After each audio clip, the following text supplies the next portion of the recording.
Unos segunditos.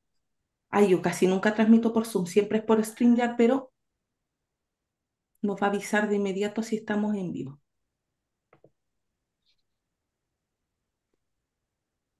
Ya, ya, aquí estamos en vivo. Un segundito para que la gente vaya ingresando y les doy la bienvenida a ambos. Mientras tanto, anunciarle a la gente que es una emoción tener por primera vez acá en el canal al doctor Ariel Álvarez Valdés. El doctor Antonio Piñero ya es de la casa, ha estado en muchas ocasiones en transmisiones acá en el canal, pero siempre es un gusto, una felicidad enorme poder tenerlo en vivo aquí en Investigando la Historia. Y para mí es un enorme honor poder estar también con Antonio, porque como lo he dicho en innumerables ocasiones, admiro su estilo, admiro no solamente que sabe mucho, sino que sabe decirlo y eso no es fácil. Yo tenía un profesor que decía que la gente que escribe bien no habla bien y la gente que habla muy bien no escribe bien. O sea, es muy difícil ser versado en las dos áreas estas. Y Antonio rompe un poco ese dicho porque se expresa bien en sus audios orales y también escribe muy bien, así que tengo que felicitarlo. Bueno, y yo, Ariel, porque fíjate, Carla, no sé si habrá en el mundo tantos lectores que hayan leído sus 6 volúmenes un par de veces o algo así o más, enigmas de la Biblia y le hayan parecido muy bien. Resulta que podría haber sido un buen narrador de cuentos, por no decir cuentista.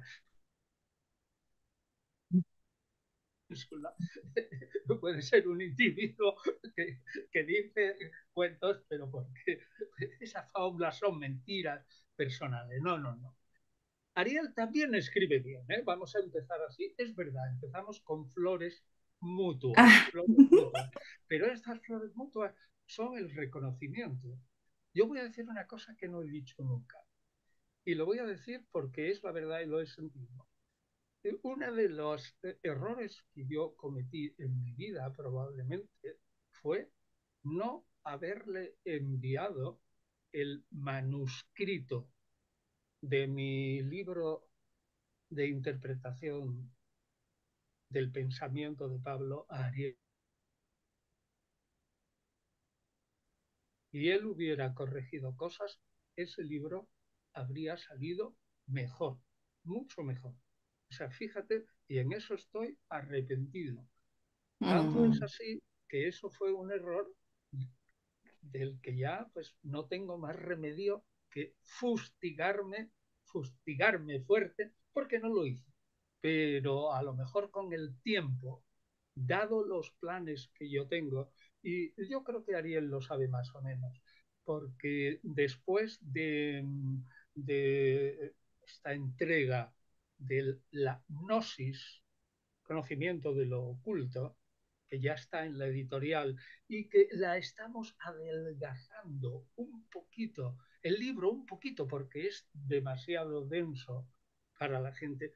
Yo quiero dedicarme, no sé, Ariel, si te parecerá un acto de desmesura, a reescribir toda esa época de en los orígenes del cristianismo de James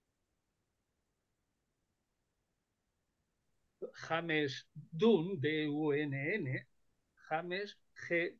D. Dunn, en los orígenes del cristianismo son uno, dos, tres, unos 4 volúmenes, o 3 libros en 4 volúmenes, y expresa un punto de vista metodista que se parece relativamente bastante al católico, pero que en muchos aspectos está aherrojado dentro de una jaula. En esa jaula no está Ariel, que está fuera de la jaula. Y entonces, si yo tengo tiempo, quiero reescribir todo eso.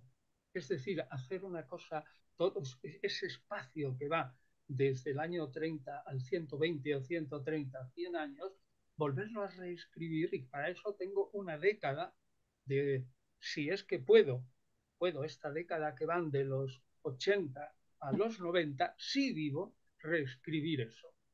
Ahí le pediré y ahí aterrizo.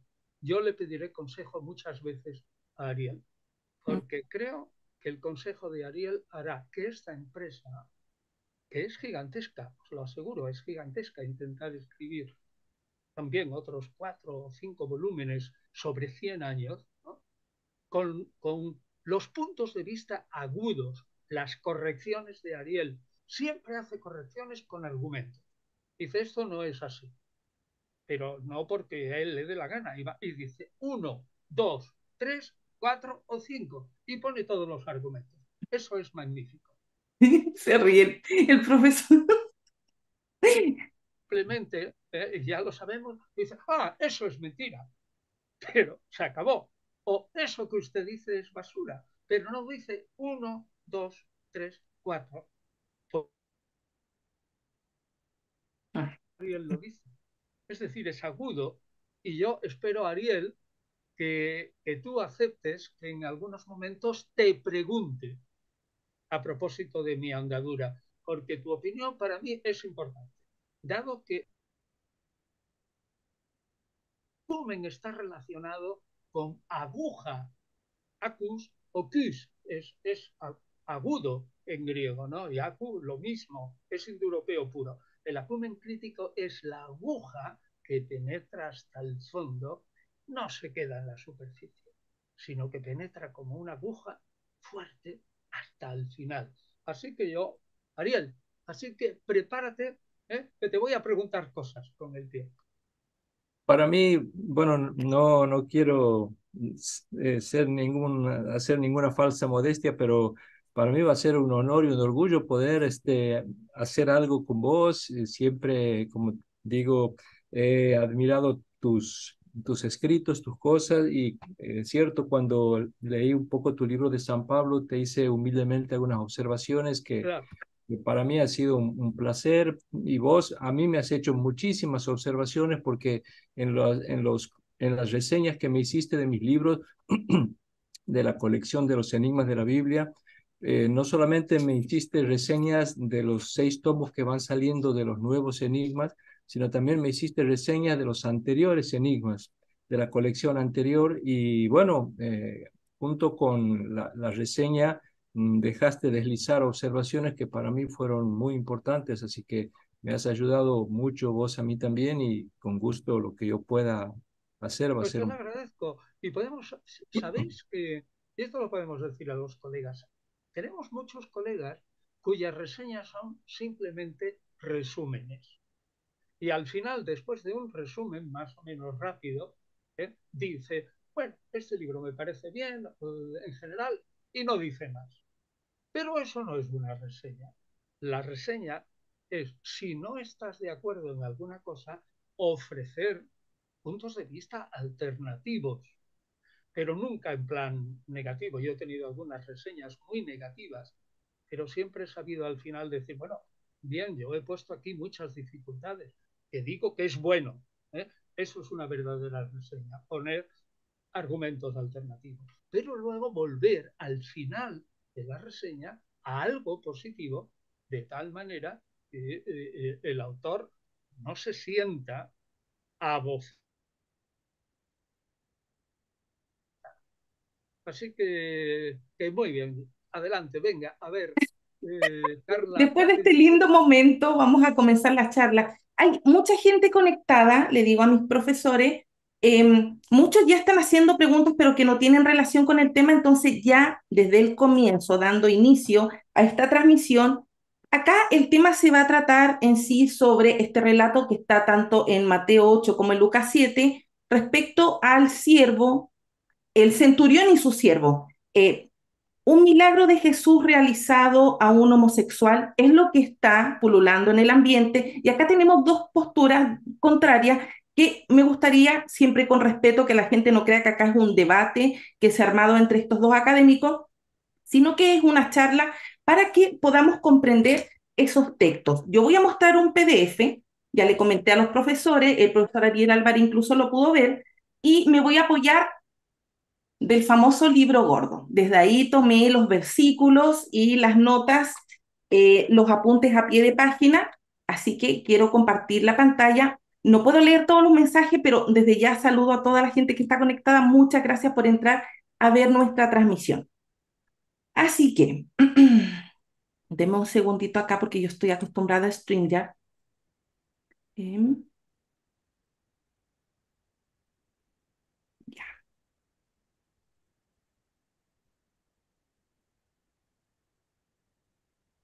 compartir pantalla acá. Ya. Esta se supone que es la portada que yo hice. Yo la encontré hermosa, preciosa, pero luego vi la que hizo la Fundación Diálogo y yo dije, me quedó horrible porque fue demasiado profesional la de usted, profesor Ariel. Mm. Un detalle ahí importante. No, está muy bien tu presentación, Estupenda. muy bueno. Y comenzamos con Mateo, en base a que, por lo que yo he escuchado tanto del profesor Antonio Piñero como del profesor Ariel Álvarez, el relato de Lucas toma de Mateo. En ese orden, entonces, partimos por leer estos versículos que serían Mateo 8, versículo 6, versículo 8 y versículo 13. Entonces, yo he destacado en amarillo esta palabra país, que es la palabra que a mí me llama la atención, ya que el profesor en su libro gordo, los libros del Nuevo Testamento, lo traduce como criado, criado en cuanto a crianza, pero también hay lugares donde se puede observar como siervo o esclavo. También hay traducciones que lo mencionan así. Entonces, Mateo 8:6, Señor, mi criado, ahí en el griego podemos observar la palabra pais, yace paralítico en casa fuertemente atormentado. Luego el versículo 8 dice, el centurión respondió, Señor, no soy digno de que entres bajo mi techo, pero basta con que digas una palabra y mi criado, Pais, se curará. Y por último, Mateo 8:13, luego dijo al centurión, anda, tal como has creído se te cumplirá. Y en el mismo momento sanó al el criado, Pais, nuevamente. Esta es una de las notas del libro gordo del doctor Antonio Piñero, donde dice que centurión, eso está en la página 644, centurión, que sería ejatontarjos, perdone mi pronunciación de griego, el griego no es lo mío, que designaba a un oficial del ejército romano al mando de 100 hombres. No había soldados romanos en Galilea, pero Herodes Antipas tenía a su servicio mercenarios paganos y cita el libro Antigüedades Judías de Flavio Josefo. Y pasamos al otro libro, al otro evangelio, el de Lucas, capítulo 7, donde la palabra siervo, que en algunas traducciones también se ve como pais, aquí es doulos. Entonces, un siervo de un centurión muy preciado por este estaba enfermo a punto de morir. Seguimos abajo, Lucas 7:3, habiendo oído hablar de Jesús, le envió unos ancianos de los judíos rogándole que viniera a curar a su siervo. Lucas 7:7, por eso tampoco me consideré digno de ir a tu encuentro, pero dilo de palabra y quede curado mi criado. Acá Lucas mete ya las dos palabras en griego, tanto pais como doulos, porque acá ya Lucas 7:7 pasa a ser criado, pero es la misma persona, hace referencia a la misma persona. Y Lucas 7:10 para terminar, y vueltos a la casa, los enviados encontraron al siervo curado. Y esta es la última nota a pie de página que encontramos también en el libro gordo, que centurión ciertamente pagano, pero no es posible saber si pertenece al ejército del imperio o al de Herodes Antipas, por el lugar donde sucede esto. Voy a salir, dejar de compartir pantalla. Entonces, una de las preguntas para partir esta charla, profesores, sería, en esa época, ¿quién era este país y qué lo diferencia de este doulos? Pudo ser un niño huérfano, pudo ser la pareja de este centurión. Si nos vamos a lo que dice el profesor Antonio Piñero, que de la palabra país también se puede tomar la palabra pedagogía, como también la palabra pedofilia, tengo esas interrogantes. Partir por ahí. Le doy primero la palabra al doctor Antonio Piñero, si es que quiere comenzar usted. Yo creo que a lo largo de la historia de la recepción de esta historia del ciervo que tú dices que Lucas toma de Mateo, bueno, es posible que lo tome de Mateo, pero o que lo tome los dos de la fuente Q, y que cada uno lo... Es que esa moderna interpretación de que el centurión lo que tiene es un amante al estilo de mucho en el mundo greco-romano, que es un tema que, por cierto, toca claramente Ariel Álvarez Valdés en una de sus últimas enigmas, a propósito de la homosexualidad. Eso no se había planteado nunca, creo, hasta época moderna, pero ya el mismo Lucas interpretó, interpretó el sentido de, de que era un siervo. El centurión era un hombre muy poderoso dentro del ejército romano, tenía una paga formidable. Además, cuando se retiraban, seguían siendo centuriones con el nombre y se les daba un lote de varias hectáreas de tierra, a veces más de 10 hectáreas de tierra. Solamente un individuo que había ahorrado durante su vida, sino que además era terrateniente y que por lo tanto era un hombre rico. No es ilógico que tuviera un siervo. Bien, y un paidion referido a es el término normalmente técnico para señalar al esclavo que ha nacido en casa, es decir, al esclavo que viene de tradición familiar, que el centurión debería de tener esclavos mayores que a su vez tuvieron un hijo que es esclavo y ha nacido en casa y ha nacido en la esclavitud. Es decir, yo no me he planteado de ninguna manera el que este fuera su amante jovencito, porque el texto no lo dice y porque el mismo Lucas, que lo toma probablemente de la misma fuente, él ya lo interpreta. Y por lo tanto yo me he dejado de lado, me he apartado de lado de posibles especulaciones, aunque sí lo había oído, evidentemente, lo había leído, pero ya ves que no lo nombro. Entonces, si no lo nombro es porque lo he interpretado como una consecuencia secundaria que tampoco importa mucho. ¿No? Lo que importa es centrarse en el milagro, si el milagro tiene realmente posibilidades de ser un hecho histórico o si es una fabulación de los autores de Q, en las diferencias que hay entre Lucas y, y Mateo, porque Lucas, pues por ejemplo, en Mateo el centurión es directo y sin embargo en Lucas el sentido del señorío de Jesús, muy propio de Lucas, que es el Señor de la gloria, el centurión se mantiene hacia atrás y no es él el que hace la petición, sino a través nada menos que de ancianos, es decir, de jefes, senadores del pueblo o pequeña ciudad donde estén, de la villa donde estén. Así que, en resumidas cuentas, yo no me he planteado esa hipótesis de la homosexualidad posible del centurión. No sé qué dirá Ariel. Profesor, Eh, bueno, yo estoy de acuerdo en casi todo lo que dice Antonio. Creo que habría que aclarar a la audiencia, o por lo menos como yo interpreto, que no estamos tratando aquí de aclarar lo que históricamente habría pasado, sino lo que literariamente tenemos, que es el Evangelio de Mateo. Incluso el título de este conversatorio ya parte de una interpretación, porque lo llamamos el siervo del centurión, y esa es la versión de Lucas, no es la versión de Mateo. Mateo no habla, por lo menos no utiliza la palabra siervo.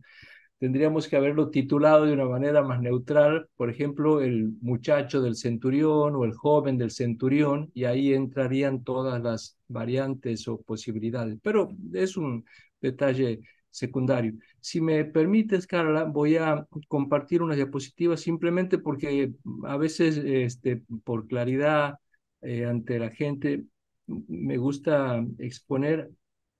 A ver, sí, ahí se está viendo. ahí se está viendo, muy bien. Voy a, ahí, a ver si puedo, ahí está. Eh, Perdón, estoy un poco mal de la garganta. Simplemente aclarar que en tiempo de Jesús había dos clases de militares. Estaban los del ejército romano, que eran enviados directamente desde Roma y estaban bajo el gobierno de Poncio Pilato. Y Poncio Pilato gobernaba estas tres regiones: Samaria, Judea e Idumea. Y después estaba el otro ejército, el ejército de Galilea, y ese lo comandaba, digamos así, Herodes Antipas, que era el gobernador de Galilea y de Perea. Lamentablemente le habían tocado dos regiones separadas, así que tenía que pasar por una región independiente para ir de una a otra. Con respecto al centurión que conversa con Jesús, yo creo, es mi opinión, que el centurión que va a hablar con Jesús pertenecía al ejército de Herodes Antipas. O sea, no era un centurión romano, sino, vamos a decir, un centurión herodiano, porque va a entrevistarse con él en Cafarnaún. Sabemos que en Cafarnaún había aduana, sabemos que había instalada una centuria. Entonces, que vaya un centurión de otra región que no tiene jurisdicción, como puede ser la de Poncio Pilato, a Cafarnaún, me parece que es más lógico pensar que se trataba de un centurión de Herodes Antipas. También sabemos que el ejército de Herodes Antipas estaba organizado de la misma manera que el ejército romano, por supuesto de manera más modesta, pero la estructura, la jerarquía, la disciplina, los nombres, todo lo que tenía el ejército de Herodes Antipas estaba más o menos copiado del ejército romano. Los integrantes del ejército de Herodes Antipas sabemos que eran en su mayoría paganos, había pocos judíos, pero también había algunos judíos según Flavio Josefo, y estos extranjeros eran de cultura griega. Yo pienso que el que fue a ver a Jesús era un centurión extranjero, pagano, no judío, porque el mismo texto lo da a entender en el Evangelio de Mateo. Ahora, esta es la frase que Carla mencionaba, el versículo 6 de Mateo, cuando el centurión le dice a Jesús: Señor, mi muchacho yace en casa paralítico con terribles sufrimientos. Y aquí es la palabra muchacho la que ocasiona la dificultad. En griego sabemos que la palabra es pais, y pais es una palabra que no tiene más connotaciones que esta: muchacho, joven. O sea, no expresa ningún tipo de relación en sí misma, así como está o como aparece. Algunas Biblias o algunos traductores piensan que habría que traducir por sirviente o por siervo. Yo creo que no es correcto en el caso de Mateo traducir por la palabra siervo o sirviente. ¿Por qué? Porque la palabra siervo o sirviente en griego es doulos, y Mateo es muy cuidadoso con las palabras. Sabemos que es bastante, en eso, bastante preciso. Y además, en el mismo texto que utiliza la palabra pais, utiliza la palabra doulos en otro sentido. Fíjate, aquí pongo el texto del relato que estamos viendo, y aquí más adelante él habla de su sirviente, usa la palabra doulos. En cambio, al principio, cuando va a pedir por su enfermo, usa la palabra pais. O sea que él mismo está distinguiendo como que se trata de dos figuras diferentes. Entonces, yo creo que no corresponde traducir en el caso de Mateo por sirviente. Otros piensan que podría ser hijo, y creo que tampoco corresponde, porque en griego hijo es huios, y Mateo también en eso es bastante cuidadoso. Mateo usa 26 veces la palabra hijo, eh, eh, y, perdón, no, muchas más veces la palabra hijo, y nunca la utiliza en el sentido este que estamos viendo aquí. Y él distingue, el mismo Mateo, como digo, que es muy cuidadoso en las palabras, en este mismo texto, la palabra hijo de la palabra muchacho. Fíjense aquí más adelante, habla de los hijos y utiliza la palabra huios, y más adelante ha usado la palabra muchacho para pais. O sea, el mismo texto distingue la palabra doulos, la palabra huios y la palabra pais. Por lo tanto, me parece que no corresponde en este primer versículo donde dice: Señor, mi pais o muchacho está con terrible sufrimiento, no corresponde ni sirviente ni hijo. Y además, hay una segunda razón por la cual no corresponde traducir como hijo, y es que los centuriones no podían casarse ni tener hijos en aquella época. Eso fue un decreto del primer emperador Octavio Augusto en el año 13 a.C.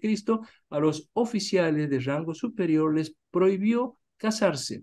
Y esta prohibición fue levantada más tarde por Septimio Severo en el año 197, y aquí estamos, vamos a decir, en el año 30 o en torno al año 30, por lo tanto estamos en plena época de prohibición. Por lo tanto, no podemos pensar que se trataba de un hijo del centurión. Bueno, aquí podría terminar el tema, porque simplemente tenemos que Mateo habla de un muchacho y no aclara de qué muchacho se trata. Simplemente dice mi muchacho. Ahora, los exegetas han tratado de preguntarse, bueno, pero ¿qué relación hay entre este centurión y este muchacho? ¿Por qué el interés del centurión por este muchacho? Y entonces yo aquí quiero dar algunos argumentos que son indicios, vuelvo a decir, simplemente probabilidades, para sugerir que podía ser el amante pasivo de esta relación con el centurión.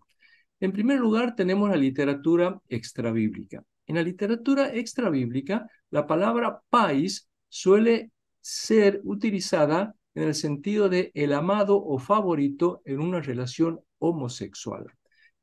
Vuelvo a decir, por Mateo no lo podemos saber. Mateo lo deja de una manera indeterminada. Pero la literatura de aquella época en griego sí la utiliza con ese sentido. Voy a poner aquí algunos nombres de algunos autores griegos, por ejemplo, Tucídides, Genofonte, Calímaco, Polieno, el mismo Plutarco.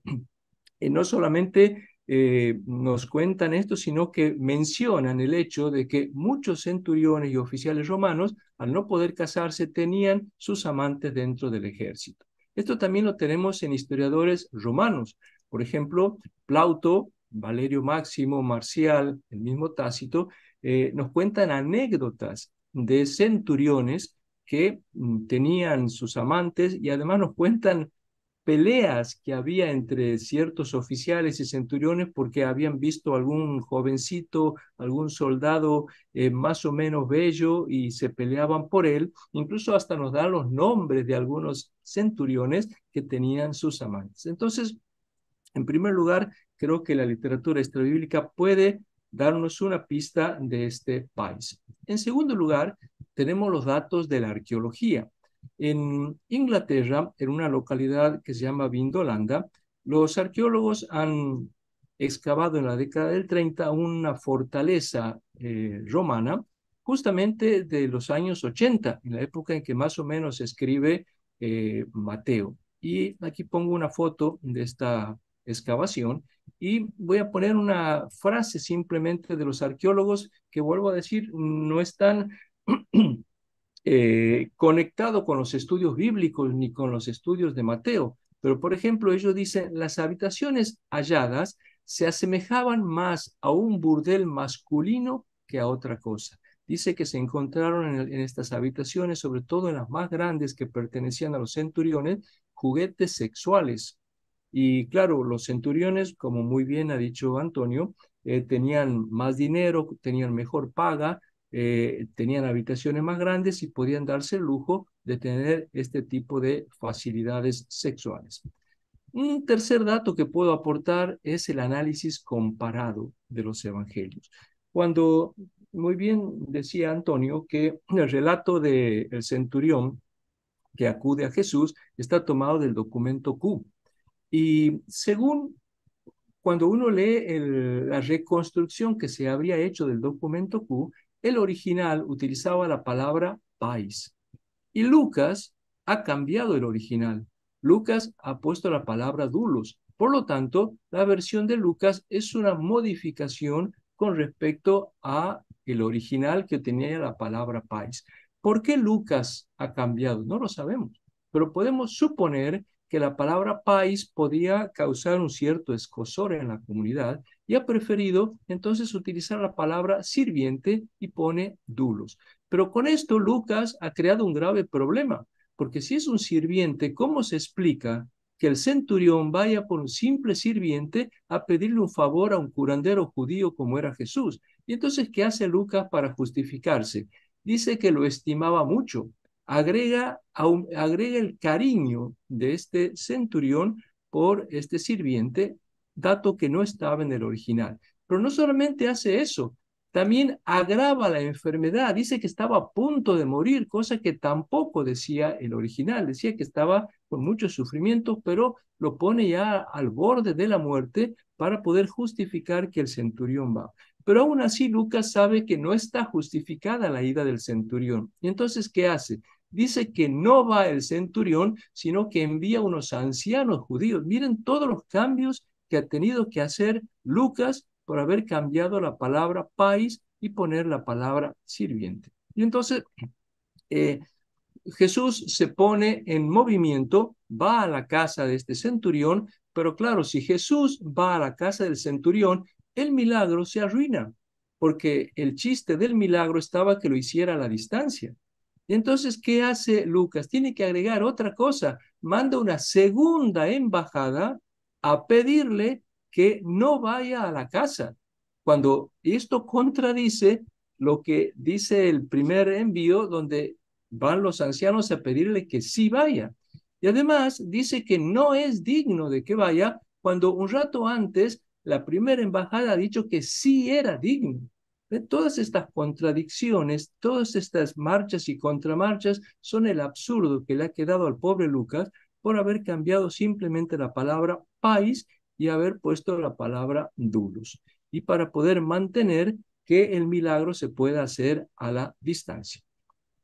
Tenemos una tercera versión, que es la de Juan, que a Juan seguramente le ha llegado por otro lado la versión, porque según los especialistas no conoció el documento Q, pero en esta versión también cambia la persona que va a hablar con Jesús, perdón, el enfermo, y dice que era hijo, y usa la palabra juyos, no usa la palabra pais, también la cambia. Ahora, Juan sabe que no puede poner un hijo porque los centuriones no podían tener hijos. Y entonces, ¿qué es lo que hace? Cambia el funcionario y dice que era un empleado de Herodes Antipas. No dice que era un centurión para poder poner un hijo, que era el problema que no tenía. Ahora, con esto Juan ha creado otro problema, porque al no ser un muchacho amante, Jesús no tiene problema de ir. O sea, el centurión no tiene por qué impedirle a Jesús que vaya, pero ahora es Jesús el que no quiere ir. En la versión de Mateo y en la versión de Lucas era el centurión el que no quería que fuera. Ahora es el mismo Jesús el que no quiere ir, poniendo el pretexto de que ustedes si no ven señales y prodigios no creen. Y entonces al final Jesús es el que va a decidir hacer el milagro a distancia y no va a ser el centurión el que le va a pedir, sino que es Jesús el que le va a ofrecer el milagro a distancia. Bueno, todas estas modificaciones literarias creo que nos muestran que la palabra pais era una palabra original que provocó un cierto malestar tanto en Lucas como en Juan, y terminaron modificando la versión con todos estos retoques que han tenido que hacer, porque si no, el relato no quedaba justificado. Y voy a poner un cuarto y último eh, elemento que puede inclinar de nuevo esta interpretación que hago de Pais como el amante, que es la teología de Mateo. En la teología de Mateo, Mateo es el evangelista curiosamente más judío y conservador, y sin embargo es el que más libre se muestra en cuanto a temas sexuales. Y esto creo que también de alguna manera justifica el tema del país como el amante. Por ejemplo, Mateo es el único que en las dos multiplicaciones agrega a las mujeres comiendo con los hombres. Y esto sabemos que en la época de Jesús, que las mujeres comieran con los hombres era un signo de liberalidad sexual.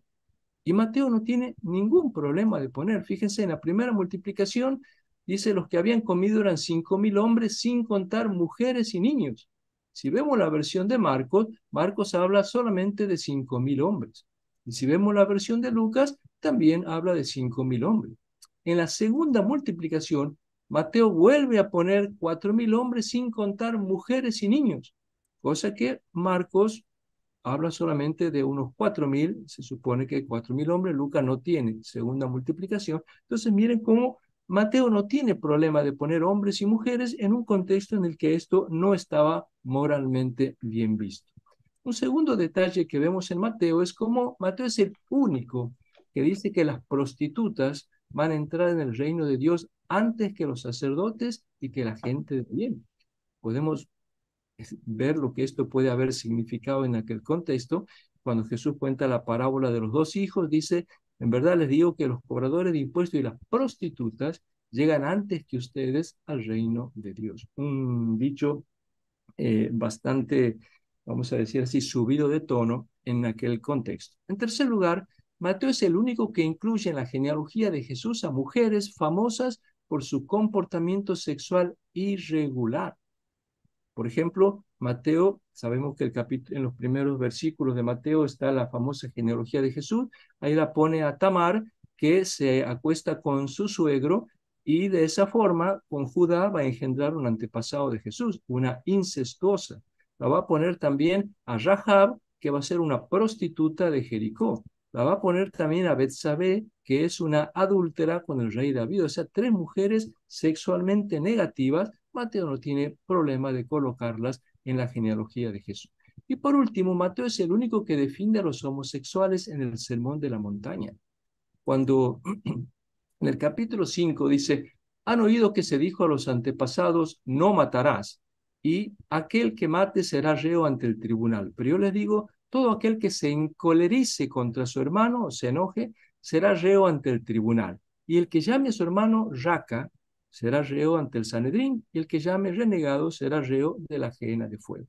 El segundo caso, raca, es una palabra aramea, y algunas Biblias lo dejan raca así como está, no la traducen, pero otras ponen insensato, necio.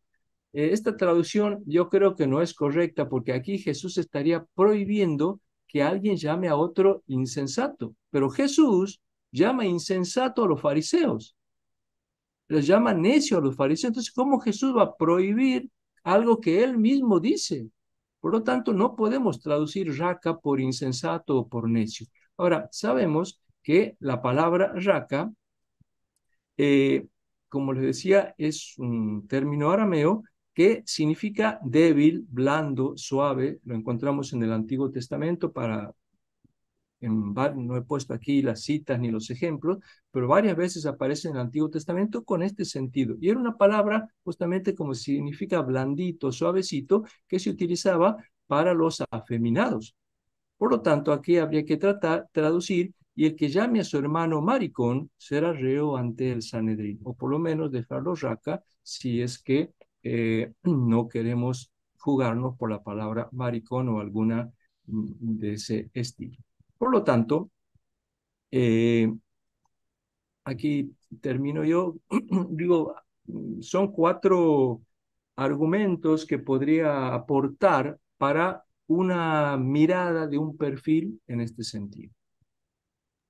Ajá. Perdón, perdón. Dele, dele. No, no, no. Bueno, Ariel, yo te felicito porque es, como ya dije yo al principio, una demostración muy aguda de tu posición. Y te lo digo porque yo que he leído los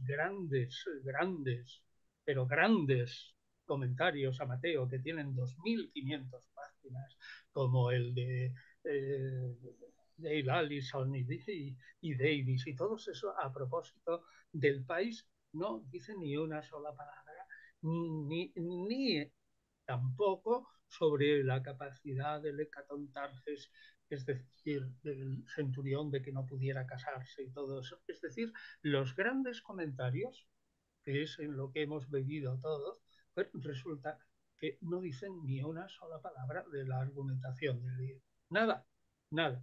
Pasan por alto. Por lo tanto, lo tuyo, desde el punto de vista mío, de los comentarios que yo tengo, que son de los gordos, ¿no? Pues está fantástico. Ahora bien, yo haría alguna observación. Una, es cierto que país en el mundo griego puede significar eso que tú dices, pero hay que tener en cuenta que probabilísimamente Mateo es un judío que escribe probablemente para judíos en la zona de Siria, judeocristianos, aunque su comunidad esté compuesta también de gentiles. Es posible, es posible que precisamente por eso la palabra país, que en el griego clásico podía tener muchísimas veces no solo el significado de hijo, sino paidion, sobre todo en diminutivo, hijo pequeñito, sino que también el amante, eh, pudiera estremecer a Lucas, porque ya Lucas escribe en Éfeso probablemente de gentiles para gentiles. Bueno, entonces todo eso es posible. No se puede saber si ese centurión estaba retirado o no retirado, con lo cual podía ya haberse casado o tener hijos. Con lo cual ese argumento de que no podían casarse, bueno, pues también puede fallar, porque ¿quién te dice que este señor no era, como yo digo, un hombre rico que ya le habían dado las 10 o 12 hectáreas y entonces no, ya podía haber tenido un hijo pequeñito? Después, si te fijas también dentro del vocabulario, por ejemplo, este comentario de Davis Allison señala que de vez en cuando a Mateo le gusta el variar las palabras y le gusta duplicar. Le gusta duplicar y por eso no es extraño que emplee, por una parte, dulos con precisión, refiriéndose al a un siervo dentro del ejército, y pais refiriéndose a un siervo dentro de casa. Ten en cuenta que el pais, lo mismo que era un amante, designaba al esclavo nacido en casa en el mundo clásico, ¿eh? Y por lo tanto, el esclavo nacido en casa ciertamente es difícil que sea amante. Bueno, tú dices que Mateo es el menos rígido en lo sexual. Bueno, has puesto lo de Racá sobre todo. Bueno, la alusión a mujeres y todo esto y tal, yo creo que no es un argumento fuerte, pero te lo voy a aceptar. Pero fíjate, Racá es un insulto. Si yo le digo a un tío, eres un maricón, y otro viene y dice, oiga, usted es un maleducado, ¿cómo dice usted eso? Está faltando a todas las normas de la educación. También se puede referir a que un insulto hace grave daño, pero no quiere decir que el autor, que es Mateo, por decir que el racá maricón es un insulto, él sea tolerante en lo homosexual. Y que no es tolerante se ve clarísimamente en el Sermón de la Montaña, porque no solo comete adulterio aquel que se acuesta con una mujer, sino que comete adulterio aquel que piensa solamente acostarse con una mujer. Es decir, yo no creo que esos sean argumentos. Así que en líneas generales te digo, está muy bien, me admiro mucho el tiempo empleado, pero cada uno de los argumentos que tú ponen pueden ser contrarrestados por otros argumentos, de modo que la argumentación quede al menos dudosa. Pero entonces, en resumen, el resumen es que sí aciertas plenamente en decir que un lector como Lucas se puso a templar, y un lector, bueno, un lector de Mateo o conocedor del material sinóptico, como puede ser la escuela joánica en Éfeso, se pusieron a temblar. No fuera que país fuera malentendido. Eso lo admito perfectamente y creo que está muy bien visto, y probablemente, bueno, yo en los comentarios que tengo de Lucas tampoco lo señalan. Por lo tanto, eso es un hallazgo tuyo. Es un hallazgo, ¿eh? Porque los comentarios no lo señalan. Pero mi posición es, perdona, es fantástica tu exposición, pero no me convencen de todos los argumentos, porque a cada uno le puedo encontrar un punto débil. Ahora, es fantástico. Si si tú hicieras,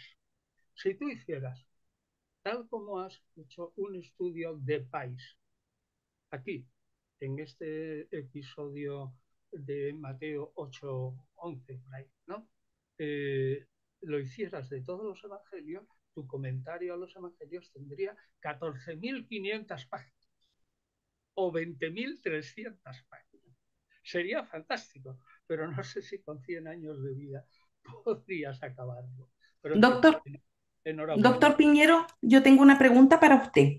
Eh, en los versículos de Mateo 8 y en Lucas, cuando traduce país por criado, criado haciendo referencia al adjetivo que menciona el diccionario, que es dicho de una persona que ha recibido una determinada educación, porque le escuché que era un esclavo nacido en casa, país. Por Sí, eso usted coloca criado. bueno, bien. ¿Y qué quieres decir con eso? O sea, la pregunta es, Porque luego está Lucas 2:43, donde también sale país, y la traducción de ustedes, cuando se cumplieron los días, al regresar ellos, se quedó el niño Jesús. Ahí también dice país. Entonces, como siempre, depende del contexto.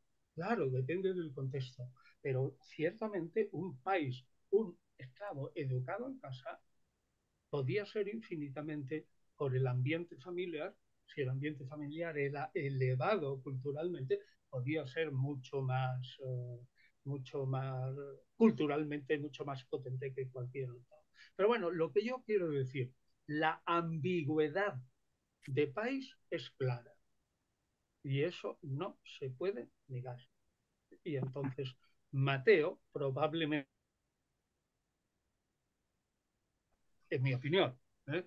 Un judeo cristiano que escribe para una comunidad mixta, sí, donde hay paganos, pero donde predominan todavía los judeocristianos, en ese ambiente judío donde eh, eh, la prostitución masculina era tal simplemente pues la unión de hombres con hombres era visto como una cosa horrible, horrible, pues yo creo que él no pensó en absoluto que la palabra país iba a provocar en los demás el terremoto que tan agudamente ha descrito Ariel.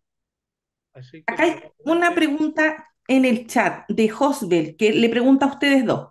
Para empezar, ¿consideran el relato como histórico? ¿Realmente el Jesús histórico sanó al siervo o al amante a distancia?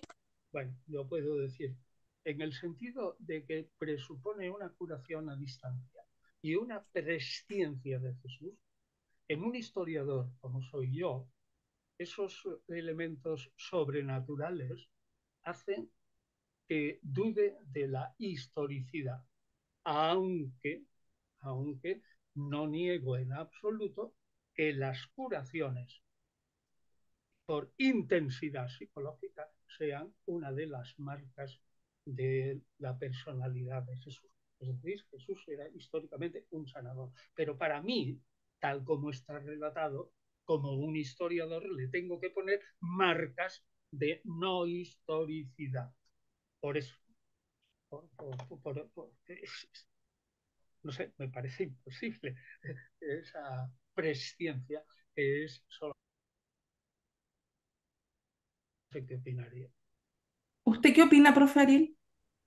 Yo opino exactamente igual que Antonio. A mí también me parece que más allá de que pueda haber un trasfondo histórico de algún tipo de curación o sanación a algún funcionario que pueda haber llamado la atención a los discípulos de Jesús por el hecho de que venga alguien de esta envergadura a pedirle un favor, pero los detalles de la presencia, de la distancia, del rito un poco medio mágico, tienen que ser más bien creaciones de la comunidad. Por eso puede haber algún trasfondo histórico, pero así como está, sin duda no ha sucedido.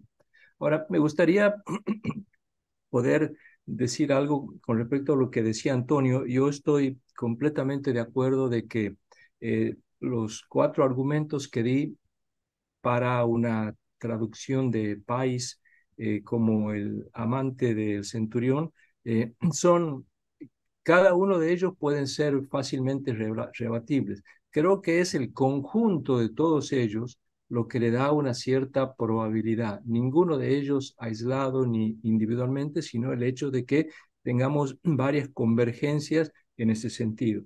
Y después, es cierto lo que también decía Antonio, citando al comentario de Mateo, que a Mateo a veces le gusta variar las palabras.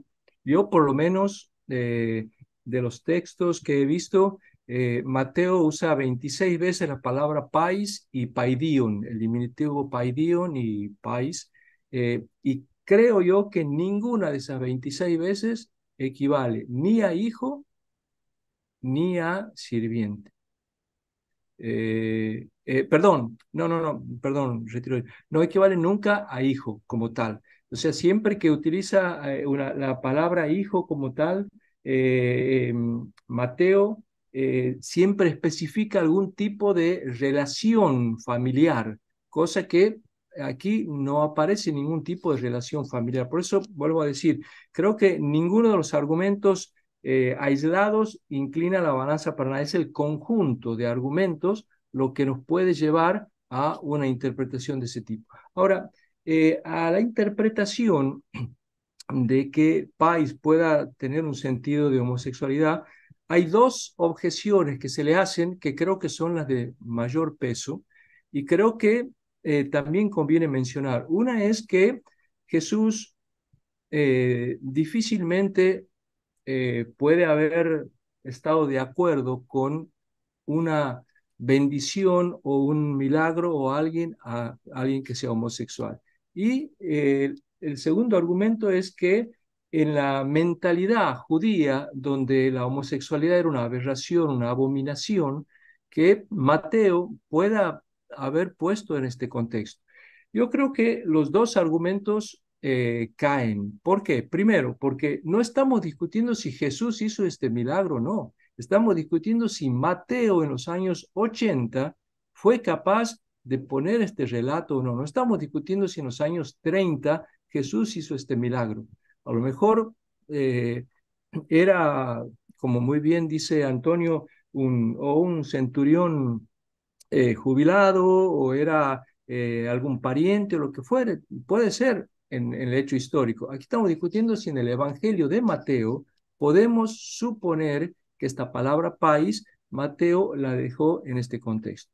Y con respecto a lo segundo, que se suele decir generalmente que los contemporáneos de Jesús abominaban, como digo, hay una extraña insistencia entre los comentaristas del Nuevo Testamento en que los judíos universalmente condenaban las relaciones homosexuales en el siglo I. Y dicen que, bueno, que era una práctica absolutamente degradada, denigrada. Pero yo creo que esto es insostenible, porque a ver, no existe ninguna cultura del mundo en la que todo el mundo pensaba de la misma manera. En todas las culturas siempre ha habido distintas actitudes hacia la intimidad sexual. Y hay estudios que muestran que en el judaísmo se daba la homosexualidad. Por ejemplo, Flavio Josefo, que él mismo es bastante hostil hacia las relaciones homosexuales, nos cuenta evidencia, varios casos de hombres judíos que tenían relaciones homosexuales o inclinaciones homosexuales. Por ejemplo, en las antigüedades de los judíos, ahí cuenta cómo hacia el año 37 dice que Delio, que es un amigo de Marco Antonio, fue a visitar al rey Herodes, ahí se encontró con Aristóbulo, que era el famoso cuñado digo famoso porque tenía 16 años, después lo hizo matar, era pariente de su esposa Mariame. Y ahí dice que Delio, cuando vio a este chico, se enamoró de su belleza, quiso pintar un retrato diciendo que si Marco Antonio lo veía iba a quedar enamorado. Marco Antonio hizo que lo pintaran al muchacho, pero después Herodes no le permitió porque Marco Antonio lo iba a utilizar con fines eróticos, pero dice que no había ningún inconveniente para Aristóbulo haber querido participar en una relación homosexual. Eso lo dice el mismo Flavio Josefo. Después cuenta otro incidente que sucede años más tarde, donde dice que el rey Herodes tenía 13 eunucos con los que se sentía, tenía un cariño muy grande. Uno le servía el vino, otro la cena, y el otro se acostaba con el rey en su habitación. Y ahí cuenta cómo al rey le vienen a decir que su hijo Alejandro los había corrompido a estos eunucos, y cuando Herodes pregunta si habían tenido relaciones sexuales con Alejandro, con el hijo, le dijeron que sí, pero que no estaba atentando contra Herodes. O sea, nos muestra cómo había una aceptación de relaciones homosexuales en la casa herodiana.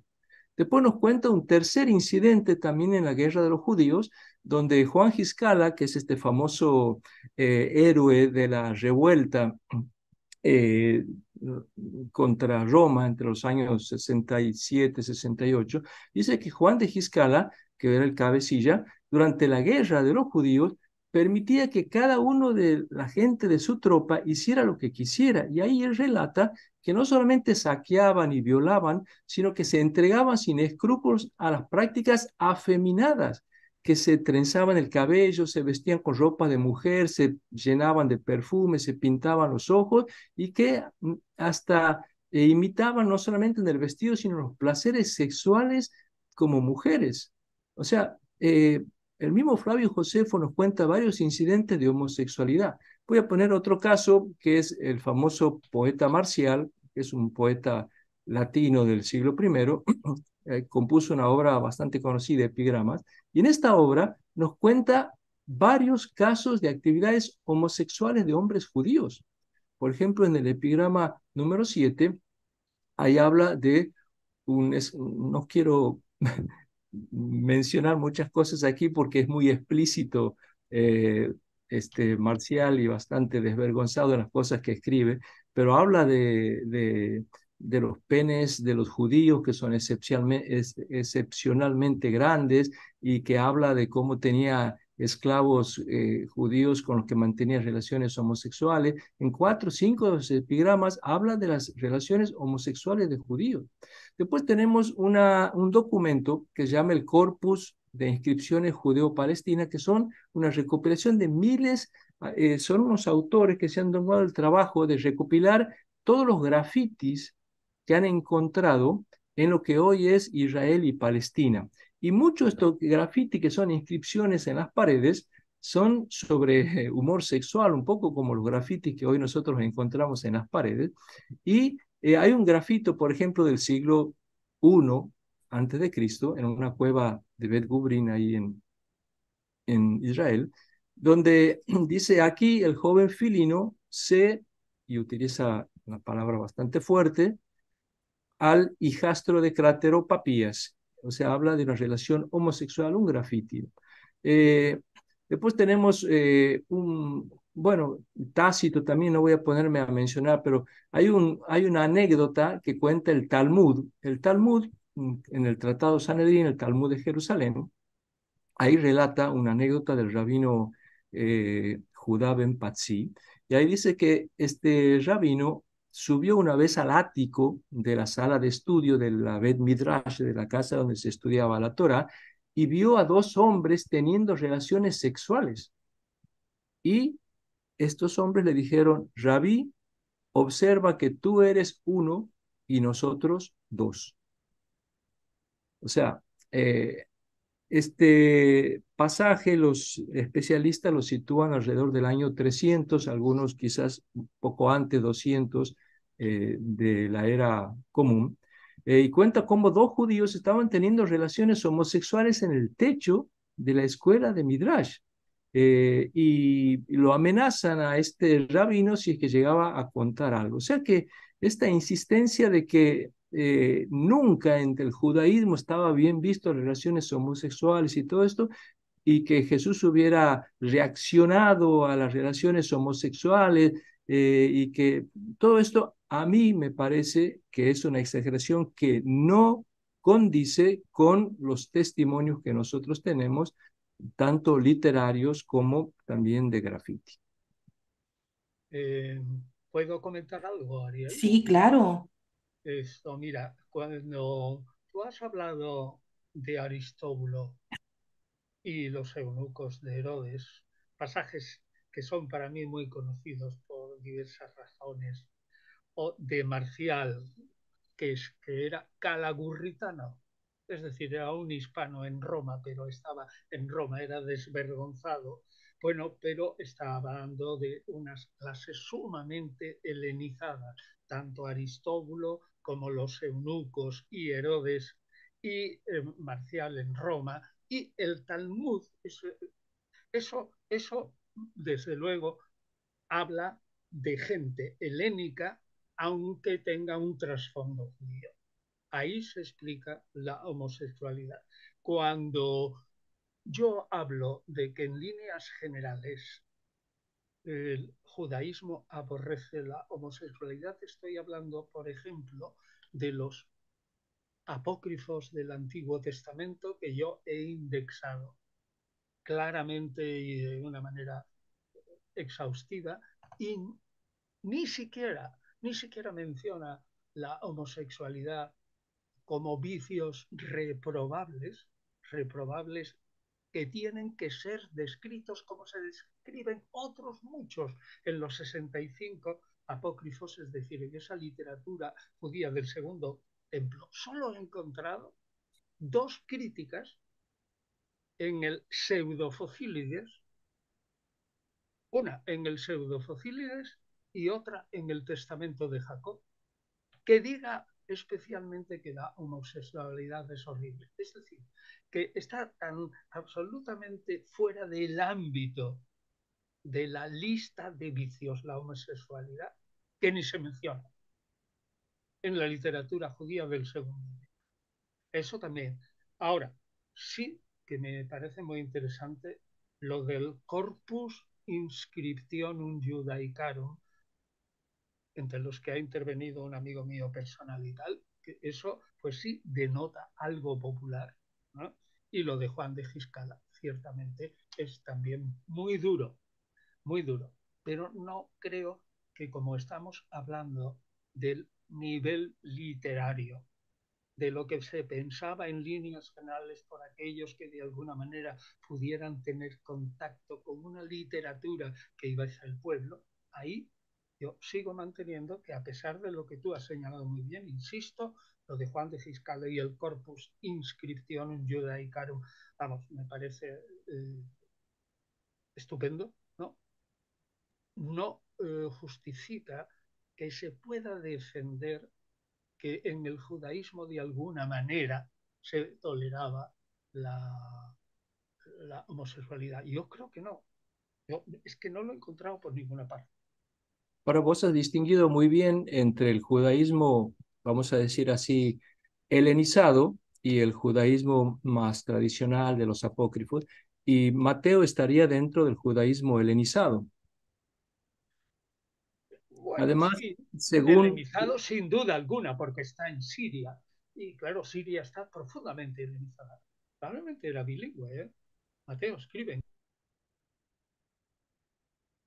sabía hebreo y arameo, pero escribe en griego. O sea que profundamente helenizado. Pero en Mateo sí insisto que pertenece a esa capa literaria en la cual, dentro del judaísmo, por mucho helenismo que hubiera en Palestina, la homosexualidad estaba terriblemente condenada. Y en el ambiente, en ese tiempo, en el año 30, todo este ambiente greco-romano, ¿cómo veían ellos el tema de la homosexualidad? O sea, ¿era algo libre?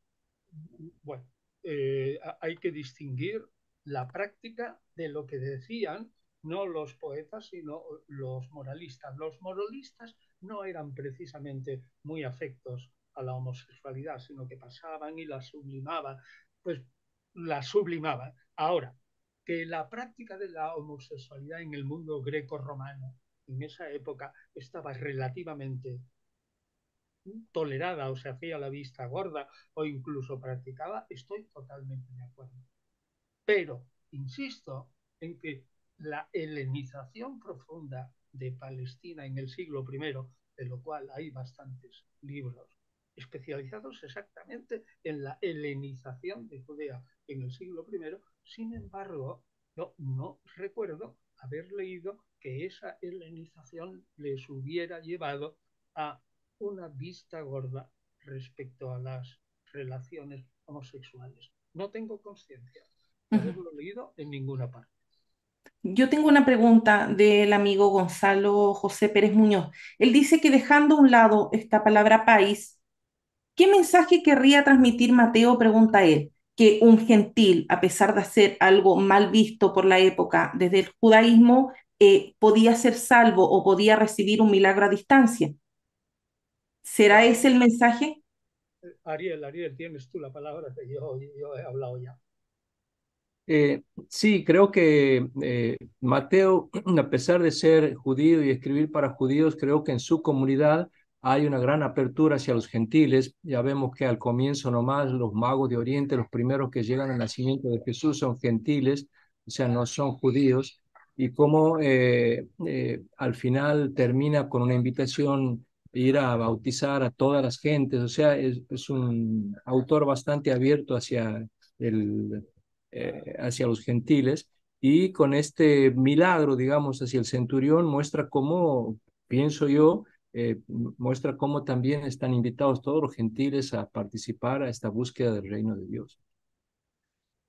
De acuerdo con Ariel, porque en Marcos no aparece absolutamente nada, porque cuando se habla de Marcos, que Jesús se abre a los gentiles, vamos, en una interpretación exagerada, en el capítulo 5 al principio, cuando Jesús, huyendo, en mi opinión, de Antipas y huyendo en general de la policía de Roma o de Antipas, por ser un sucesor de Juan Bautista y predicar lo que predicaba, es decir, un reino de Dios en donde no cabía ni Antipas ni Tiberio, pues entonces huyendo va a Gerasa. Normalmente esa visita de Jesús a Gerasa, capítulo 5, y el segundo milagro de la multiplicación de los panes en Marcos, en el capítulo 8, que se hace también en un territorio de la Decápolis, se interpreta, para mi sorpresa, como que Jesús, según Marcos, se abrió al, al, a la misión, a los gentiles. Y a mí me parece que es una exageración notabilísima, porque si ya estudias uno y otro, bueno, primero, el segundo es una ficción de Marcos clarísimo y es una repetición, la segunda multiplicación de los panes es una repetición de la primera, precisamente en el mundo pagano, que puede ser que Marcos tuviera alguna intención, pero no Jesús. Y desde luego, según Marcos, el Jesús de Gerasa lo único que hace no es abrirse a los gentiles, sino machacar a los gentiles. Los fastidia de una manera tan tremenda que les hace perder 2000 cerdos. O sea, que es un Jesús totalmente antigentil. Y encima, y encima hace llamar a los demonios legión, con lo cual critica a lo mejor el Jesús histórico en ese trasfondo del que hablaba Daniel, que hay siempre detrás de cualquier historia evangélica inventada por la Iglesia, en ese trasfondo está presentando a un Jesús que es totalmente antirromano y por lo tanto totalmente antigentil. Así que yo creo que, en fin, está suficientemente Yo tengo la claro. última pregunta y Perdón, terminamos. antes Ah, de, dele, profesor. No, Ariel quiere decir algo. sí, quería decir, completamente de acuerdo con lo que dice Antonio. Yo sí me parece, es verdad, lo que comenta sobre Marcos, pero a mí me parece que Marcos, eh, al ser su auditorio mayoritariamente pagano, creo yo que, por decirlo de una manera así, eh, eh, Marcos le inventa 4 viajes al extranjero a Jesús, justamente porque Jesús, el Jesús histórico, nunca sale de su país, se mantuvo siempre encerrado en su país. Yo creo que el Jesús histórico no sale de Galilea, predica toda su vida ahí y después al final hace un viaje a Jerusalén, pero ese Jesús no le sirve a Marcos, porque Marcos escribe para extranjeros, y un Jesús encerrado en su propia patria es un Jesús que no muestra interés por los paganos. Entonces Marcos le inventa 4 viajes o crea 4 viajes al extranjero en su evangelio para mostrar cómo Jesús sí estuvo interesado también en los paganos. Uno es el que menciona muy bien Antonio en el capítulo 4, cuando termina yendo hacia el otro lado, donde se encuentra con el endemoniado de Gerasa, un viaje que, como dice, termina mal con la expulsión y la muerte de los cerdos. El segundo en el capítulo 6 después de multiplicar los panes.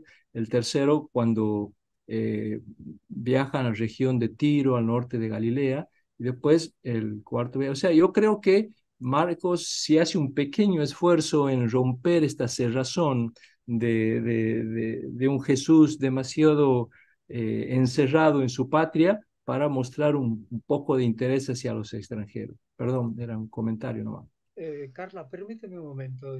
Claro, ¿Le obvio. puedo decir a Ariel, qué opinas entonces de mi idea de que Marcos no inventa esos 4 días, sino que él puede inventar cierto contenido, modificarlo, sino que Marcos está reflejando a un Jesús que cuando está predicando lo hace normalmente en el norte del mar de Galilea, si es que va a Judea, se va a la Judea más alojada, que es la Transjordania. Bueno, aquí es Juan, no, pero vamos, en todo caso, eso que, en mi opinión, el trasfondo histórico es que Jesús está huyendo de la policía y que cada vez, por eso predica solamente en el norte, es decir, está cerca de Fenicia, de la Celesiria, está cerca de Gaulanítide o está cerca de Perea. Gaulanítide, que es la zona de Cesarea de Filipo, o Perea, la Decápolis, que es pagana y por tanto no pertenece ya a Herodes Antipas, o se va a Celesiria o Fenicia, que tampoco pertenece a Antipas. Es decir, ¿no opinas tú que quizás Marcos no invente, sino que está reflejando la huida de un hombre escaldado a quien su maestro, ¿eh? o a quien piensa, o el que piensa que su maestro ha sido degollado por Antipas? Como dice claramente Lucas en 13:31, creo que puedo equivocarme, pero es en Lucas 13:30 y pico, que vienen los fariseos y le dice, oye, sal por ahí corriendo, que viene Antipas a matarte, ¿no? Y entonces dice, anda, ese zorro, etcétera. Bueno, mi tesis es, Marcos no inventa. Marcos está reflejando que Jesús predica solo en el norte del lago y que Jesús, cuando se ve en peligro, huye y pasa a tierra de paganos donde la policía ni de Pilato ni de Herodes Antipas le puede echar el guante encima. ¿Qué te parece? Yo estoy completamente de acuerdo con vos. Me parece que me expresé mal. Lo que quise decir fue que Marcos crea estas huidas de Jesús como viajes de evangelización Ah, a bueno, los paganos. Y eso. entonces crea como que se va a evangelizar estos lugares. Incluso en el primer viaje, cuando se va a Gerasa, establece un misionero ahí, porque ahí este ex endemoniado que queda curado lo pide seguir y Jesús le dice, no, quédate y ve a evangelizar a tu familia, a los tuyos. O sea, establece una primera institución de evangelizadores extranjeros en ese lugar. O sea, esa, digamos, ese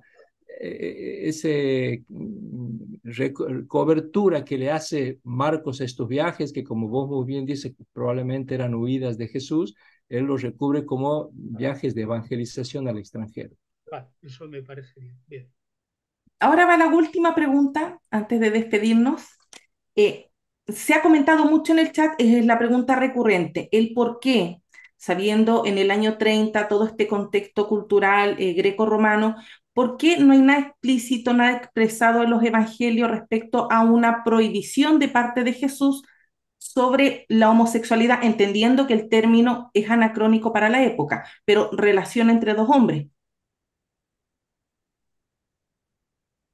Bueno, yo, es decir, tendría que argumentar del silencio, ¿no? O sea, Jesús no ha hecho una expresa condena de la homosexualidad. Bueno, pues muy bien.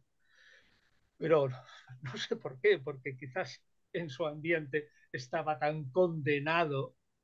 Ten en cuenta que es un argumento ex silencio, Carla. Es decir, que a partir del silencio los argumentos son muy débiles. Y yo, decir, ¿por qué no condenó esto? Pues yo qué sé. En el fondo, no lo sé. O puedo presuponer que era tan evidente que no necesitaba condenarlo, que pasó a cosas más importantes que sí podía condenar. Digo yo, pero vamos, yo del silencio no quiero sacar ninguna conclusión. ¿Y usted, profesor Ariel? Completamente de acuerdo. Tiene razón, Antonio. Del silencio no se puede sacar ningún argumento ni tampoco ninguna deducción. Tampoco Jesús tiene que aparecer condenando todas las cosas habidas y por haber. Y bueno, como dice Antonio, a lo mejor había cosas mucho más urgentes sobre las cuales poner claridad que sobre algo que no se daba para nada en su ambiente. Ujú. Bueno, no me queda más que agradecerles el tiempo entregado, dedicado para los amigos que disfrutaron esta charla. Lo que más se resaltaba el respeto con el que se abordaba el tema, a pesar de que habían en algunas ocasiones posturas contrarias. Esa admiración, ese cariño que se nota y que se refleja a través de la pantalla. Gracias, doctor Antonio Piñero, gracias, doctor Ariel Álvarez. De verdad que yo empecé súper nerviosa. Yo estaba muy nerviosa al inicio de esta charla. Ahora ya lo último me relajé, pero quedo muy contenta por haber tenido a dos grandes que yo admiro muchísimo en mi canal. Yo le agradezco a Antonio esta posibilidad de poder conversar con él porque, como dije al principio, aprendo muchísimo de él y lo que ahora él ha dicho sobre las observaciones mías a mí me aportan información, me aporta datos, me ayuda a pulir las ideas que yo tengo y en eso le tengo que agradecer mucho porque para mí él es un referente en todos estos temas, así que muchísimas gracias, Antonio, por esta conversación. Pues no, pues oye, yo te digo de verdad, tú eres, yo soy un aficionado, voy a decirlo claramente, soy un aficionado, pues yo soy un filólogo clásico, hice filosofía, filólogo clásico y tal, y no fui yo el que se metió en este camino, sino que a mí me metió Luis Gil Fernández y yo se lo agradezco, es decir, el que fue el padre de mi tesis doctoral y tal, se lo agradezco muchísimo. Pero yo no me considero así mucho nada más, sino un invasor de tierra ajena.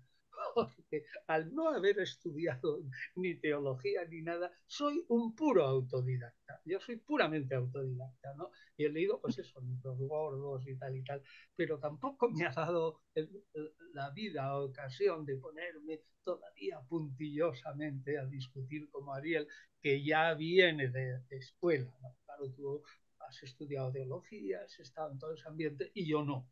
Es decir, yo soy un aficionado, pero un aficionado muy interesado en el asunto que viene desde fuera y entonces, pues quizás desde fuera puede tener más libertad para opinar. Carla, si me permites, yo le voy a hacer un regalo a Ariel, es un regalo intelectual.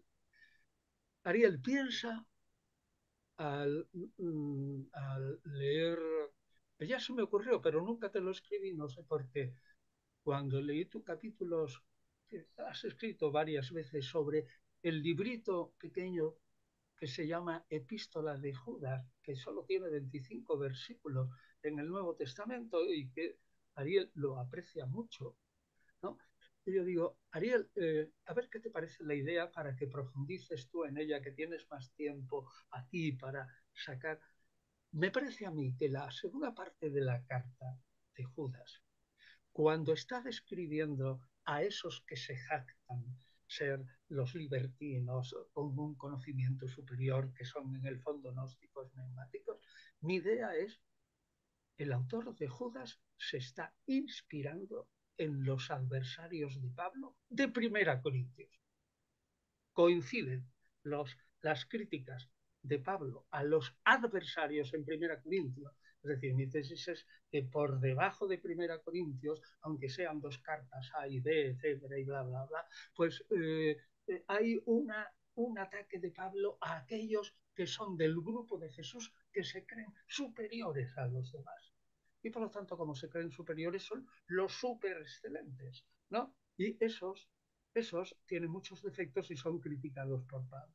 Pues a mí me da la impresión que Judas se está inspirando en Primera Corintios. Bueno, hay una pequeña parte en Segundo Corintios en el que se inspira Judas. A ver, estúdialo tú, que tú tienes para eso esa agudeza mental tremenda de la que te dotó Natura, y entonces estudia que a lo mejor está. Puedes investigar. Si quieres, yo lo he apuntado en el libro gordo, pero nada más apuntado. Y resumo. La epístola de Judas, en su segunda parte, se inspira para describir a sus adversarios en Primera Corintios. Fundamental. Muy interesante la sugerencia. Voy a ver si me pongo a ver algo de A eso. husmear, porque tú tienes capacidad superior a la mía para, para, No, para husmear de esa manera. lo que quería decir es que, aunque vos no seas oficialmente un exegeta ni un teólogo, pero tienes la base fundamental para esto que es el conocimiento histórico, porque sabes muchísimo de historia y filológico, que son dos herramientas importantísimas para hacer exégesis y de la cual a veces muchos exegetas carecemos o no tenemos. En eso a vos te facilita muchísimo para hacer exégesis, así que en eso admiro un montón esa base tuya que tienes. Bueno, pues ya vale. Y gracias, Carla, gracias, María. Gracias. Agradezco muchísimo, yo me lo he pasado muy bien. Y Yo también. Los amigos también en el chat siempre que se agradecen habla muchísimo con esto. Ariel, siempre que se habla con Ariel, hay que aguzar la mente, ¿eh? O sea que es un hombre muy agudo y estimulante. Muchas gracias, igualmente, Antonio, igualmente. Un abrazo, que estén muy bien. Muchas